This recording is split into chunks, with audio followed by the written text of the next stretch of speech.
Right now, we do want to go to Vice President JD Vance. We've been waiting for him to come up. He's expected to speak about the economy and affordability at this speaking event in Pennsylvania. And of course, finally, to all the employees and the management, the good people of Uline for making it possible to be here. This is a massive facility, and I think that it speaks to what's going on in the United States of America under the past 10 months of Donald J. Trump's presidential leadership.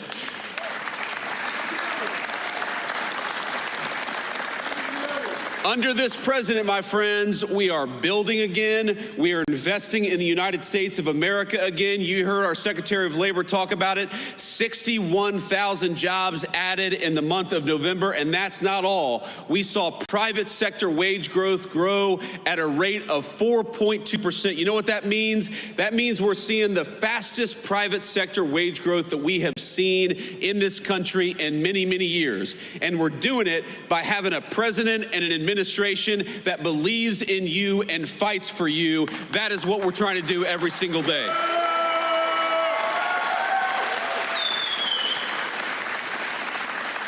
Now, I will say, as excited as I was to be here this morning, I remember when I got off the airplane, and it is cold.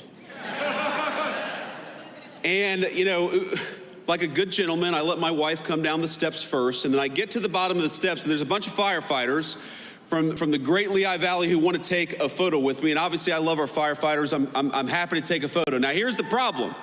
To the right of me is all these media cameras, probably broadcasting my every moment on national television. Some of the fake news gathered with us here today. And to the left of me is these great firefighters. And there before me is a sheet of black ice. And I think to myself, if I walk over to those guys and take this photo, I am going to bust my you-know-what. I'm not going to say it because we have this very bright young man here. I don't want to teach any bad words. I don't want your mom and dad to be mad at me. So I do what any self-respecting man would do in a situation like that. I send my wife to go and take a photo with the firefighters. No, I didn't. I actually didn't. I did it the right way, but I did do sort of the Biden slow shuffle to get over there. I did not want these national cameras to catch me doing anything, you know, because if I wiped out on that runway, you all know that would be national news for the next week. Now, Joe Biden could fall walking up the steps in broad daylight in 80-degree weather. Nobody would mind it, but if me or the president do anything like that, it's going to be plastered all over the news. But now we're here, we've made it, we have not wiped out, and we're here to talk about America's economic comeback. And ladies and gentlemen, we needed an economic comeback in the United States of America. We needed it.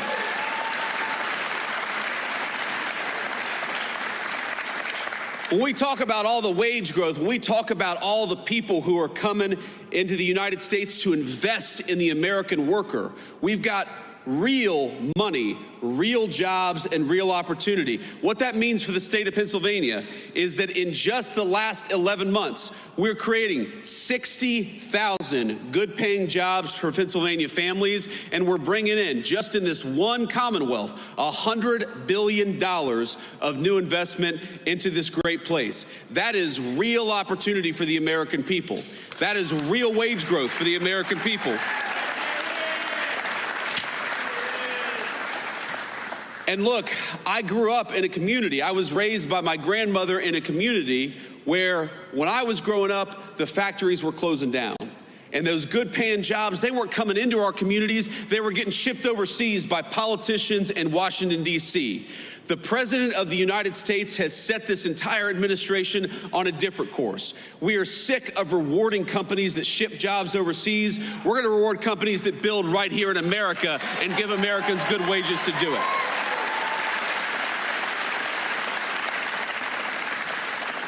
And you already see it, my friends. You already see it in some of the numbers that we're seeing. When I talk about what we are most proud of, I probably start with what we've been able to do at the southern border, and we'll talk about that in a second.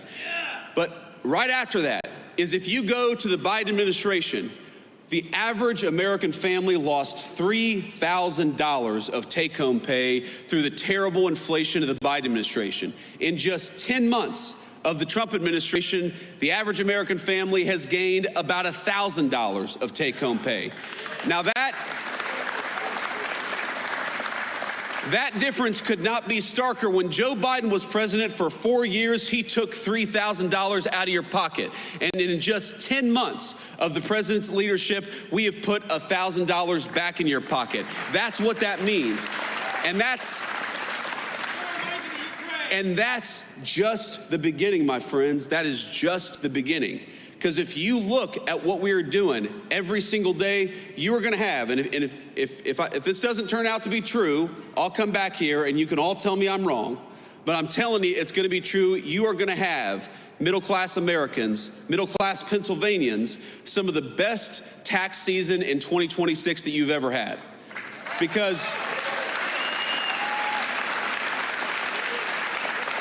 if you look at no taxes on overtime, no taxes on tips, when we talk about no taxes on your auto loans if you buy an American-made car, now those are political words. I'm sure you've heard them on TV, but starting with tax season in just a couple of weeks, you are going to see that in your tax refund. That's what that means. More money in your pocket because you've got a president and a Congress that are fighting for you for a change, and that's exactly what it should be.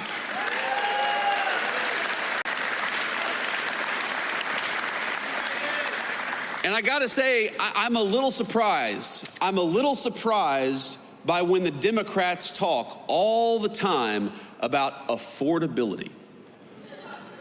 Democrats say, you know, things aren't affordable. This isn't affordable. This has gotten more expensive. Drugs have gotten more expensive. Housing's gotten more expensive. And you know what? They're right, and it was because of them. It ain't that hard.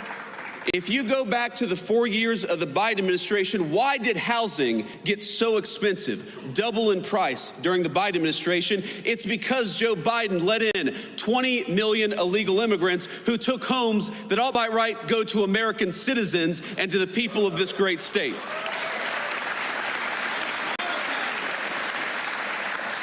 When we talk about why did health care get so unaffordable during the Biden administration, it's because Joe Biden allowed prescription drug companies to take advantage of this country. You know, Europeans were paying way less for prescription drugs than our American citizens. It took Donald J. Trump to haul those pharmaceutical executives into the Oval Office and say, no more. Europe's going to pay more for drugs, and America's going to pay less for drugs because we got to fight for the American people for a change.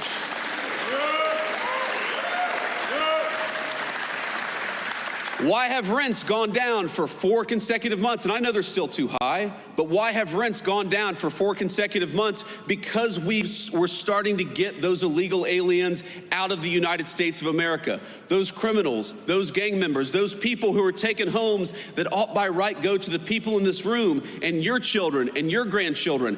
It's simple economics. If you have fewer people, fewer illegal aliens trying to buy homes, that means American citizens are going to finally be able to afford a home again. It's very, very simple economics. When you ask, why is it that we have trillions of dollars of new investment coming into the United States of America? Because we finally got a president who says, if you're going to build in America, if you're going to invest in America, we're going to make it easy for you. But if you're not going to build anything in America, if you're going to try to ship an American job overseas, then we are going to penalize you for doing something overseas that you ought to do in the United States of America. That's why we've got so much money coming in.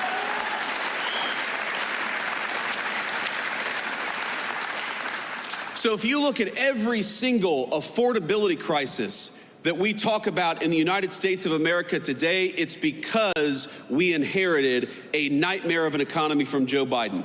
The highest peacetime debt and deficits in the history of the United States of America. That blows the door off inflation. The highest energy prices in the history of the United States of America. We are in one of the great energy regions in the entire world, not just in America, in the entire world. You know why energy prices are lower? You know why gas prices have come down so much? Because we finally got an American president who wants to invest in American energy and American workers instead of green energy boondoggles that are produced overseas. Thank you. So on all these things, my point, ladies and gentlemen, is that we are making progress. And I never forget where I come from. I never forget who I serve. And I know that there is so much more progress to be made. I remember my grandmother in times like this of the holidays. Of course, I think a lot of us remember the loved ones that we've lost. I remember my dear Mamaw, that's what I called her. And I was in a particularly hard math class in high school. And she said, "What do you need to do well in this class?" My grades weren't so good. And she went out, even though she could not afford even the essentials in life, she went out and got me a calculator, a very expensive calculator, so that I could do well in this math class.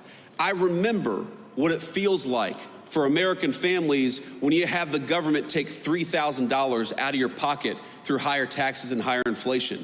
I know what it's like for a woman who's trying to support a grandson but can't afford her prescription drugs because pharmaceutical companies are taking advantage of the United States of America.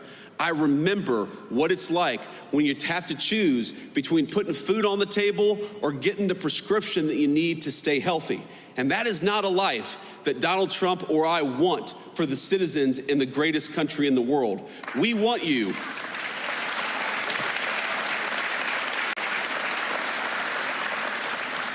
We want you to be able to afford the things that you have to give your kids and your grandkids a good life. We want you to check your credit card statement and for that to be an annoyance, something you got to do rather than something that causes a lot of stress and anxiety. We don't want a single parent or grandparent to have to look at their checking account and decide whether they're going to buy food or whether they're going to buy medicine this month. We are fighting for you every single day. And I don't want you to think for 1 second that because Joe Biden gave us the worst economy in the world that we forget it. No, we know. We know exactly what we were left with. We know exactly the consequences that it's caused for so many of our great families all across Pennsylvania. And I promise you, there is no person more impatient to solve the affordability crisis than Donald J. Trump, the President of the United States.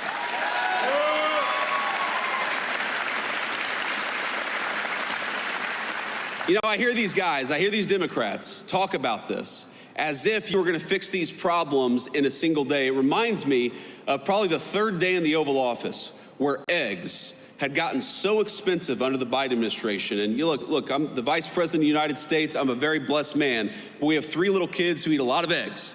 And so I know the price of a dozen eggs. So the price of eggs got really high during the Biden administration. It was the third day in the White House, and some reporter said, "What are you doing about the price of eggs? Haven't you seen they're so expensive?" And the president's like, "Lady, we've been here for 3 days. It takes a little bit of time to fix something that was so fundamentally broken." And so when I hear the Democrats talk about the affordability crisis that they created, it's a little bit like, Charles Manson criticizing violent crime. Look in the mirror, my friend. You are the cause of the problem, and Donald J. Trump's administration is the solution to the problem that you created.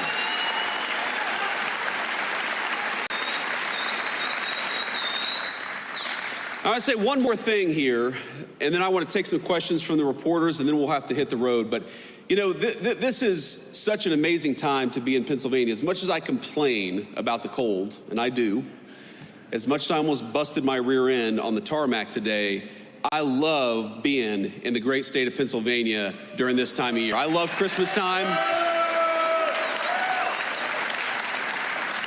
I love the beautiful trees. I love the snow on the hill. I love everything about this state this time of year. It reminds me a lot of my home state of Ohio for reasons that you all know well. But here's the thing. During this Christmas time, I think that we got to remember that we have a lot in the United States of America to be grateful for. And I am at the very top of the list of people who have a lot to be grateful for. I'm very grateful to my beautiful wife and our healthy kids.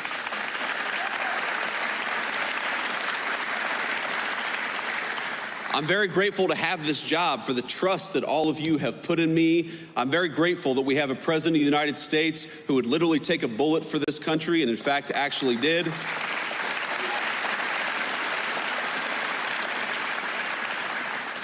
But I just ask all of you to count your blessings this holiday season, because there is a lot good out there. There's a lot that we're still working to fix. But I just wanted to say, from the President of the United States, from the entire administration, my friends in Pennsylvania, Merry Christmas to you. I hope your families have a Happy New Year. Thank you.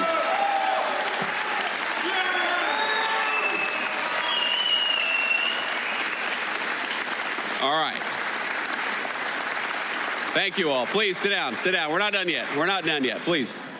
All right. We're going to take a few questions from the reporters, and we're going to start with the most egregious of the fake news. Is that right, Luke? No. We're going to start with the local reporters who have some integrity. So let's start with our local cameraman, and then we'll move on to the fake news if we have some time. Sir or ma'am? Hi, I'm Jackson White from WITF in Harrisburg. Hey, Jackson. How you doing? I'm good. So many Americans are still reporting that they're experiencing high costs of groceries and other living expenses.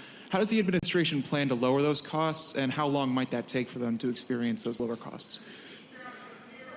Well, Jackson, as I said earlier, I think the best way to understand this is if the American people had $3,000 taken out of their pocket, it's going to take a little bit of time before they really feel like that money's been put back in their pocket. That just takes a lot of time. It's a lot of work. And I think the best way to do it is, on the one hand, you got to lower costs. That's why that we're lowering regulations on American energy to get gas and groceries down. Now, how does energy connect to groceries?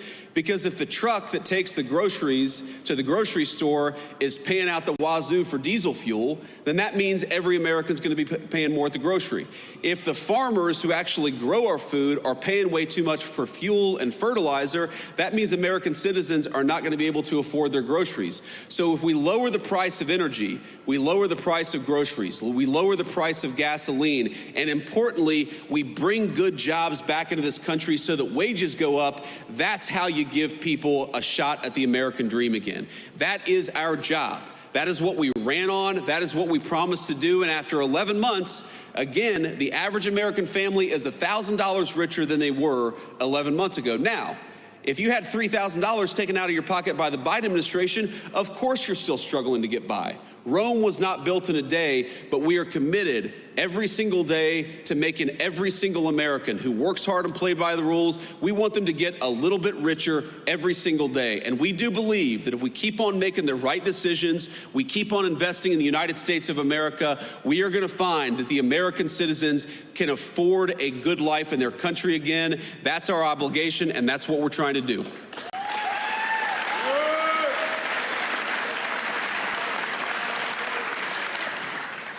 Good morning, Mr. Vice President. My name is Thomas Shortell. I'm a reporter with Lehigh Valley Public Media. Congressman Ryan McKenzie and a number of other battleground Republicans have been pushing to have tax credit extensions on the ACA. I was curious what your thoughts were on their efforts. Is that something that the administration is behind? So first of all, just on healthcare costs, if you look at some of the worst healthcare costs for American citizens, the biggest drivers of increased healthcare costs, it is the cost of prescription drugs. It simply got way too high, and it got too high because we allowed other countries to take advantage of it. I'm talking about the same exact drug that would cost $300 in Great Britain or $250 in France would cost an American $5,000 or $10,000. We were subsidizing the entire world's prescription drugs, and no president had the courage to put a stop to it. And Ryan McKenzie has been very supportive on this. Nobody had the courage to put a stop to it until Donald J. Trump said no. We are done getting fleeced on pharmaceuticals. Europe has to pay up so that our great American citizens can pay less. That's the most important thing that we've done. Now, you are right that the health insurance market, the health insurance system is totally broken. It's been broken for 15 years, and we're working with Congress, both Democrats and Republicans, to come up with a solution. You talked about premium support. We think that everything should be on the table, but Democrats and Republicans, they got to work together and put something on the president's desk to sign. Now, I will tell you, we've been involved in probably 10 different health care bills.